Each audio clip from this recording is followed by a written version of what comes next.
Siberia के बर्फ से ढके जंगल में बार्क नाम की एक लिंक्स रहती थी। वो सिर्फ एक जानवर नहीं थी, वो जंगल की छाया थी जो दिखाई कम और महसूस ज़्यादा होती थी। उसके पंजाए तलवार से तेज, उसकी आंखें अंधेरे को छेड़ देने वाली। एक रात बर्फ के ऊपर एक भारी कदम पड़ा, फिर एक और एक और। बर्फ के कान तेज हो गए। ये इंसान थे, शिकारी। उनका मकसद सिर्फ एक था, बर्फ का शिकार।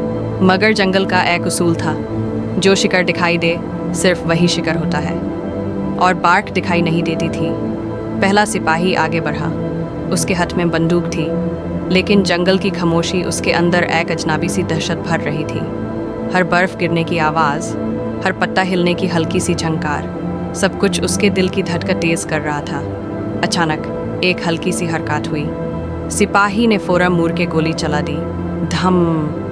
पर वहाँ सिर्फ हवा थी। उसने आगे देखने की कोशिश की, मगर तब तक बहुत देर हो चुकी थी। बर्फ ऊपर से कूद चुकी थी।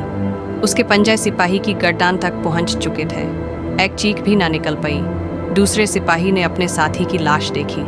उसने फौरन अपनी तलवार खींच ली। ये कोई आम लिंक्स नहीं है, उसने अपने आप से कहा। लेकिन जंगल की रात सिर्फ उन लोगों का साथ देती है जो इसे समझते हैं। सिपाही की आंखें उसे ढूंढ रही थी, लेकिन वो हर जगह थी। पेड़ों के बीच, झाड़ियों के पीछे और हवा में, एक दहशत की तरह। अचानक एक बर्फ का गोला उसके कंधे से टकराया। सिपाही ने फौरन मुड़ के देखा। वहाँ कुछ नहीं था, मगर पीछे एक तेज पंजा उसकी पीठ पर पड़ा।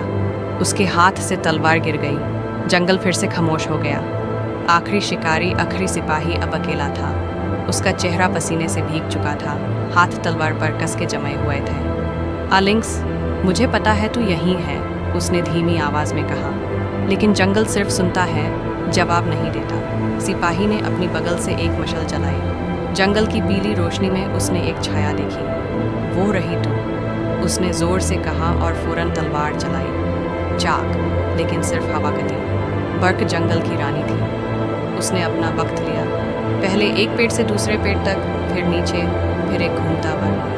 सिपाही ने कुछ महसूस भी नहीं किया, बस एक हल्का सा पंजा, और सब कुछ खत्म हो गया। सुबह तक सिर्फ बर्फ थी, कोई सिपाही नहीं, कोई शिकारी नहीं, सिर्फ जंगल, सिर्फ खामोशी। और बीच में एक पेड़ की शाख पर बैठी बर्फ अपने पंजे साफ कर रही थी।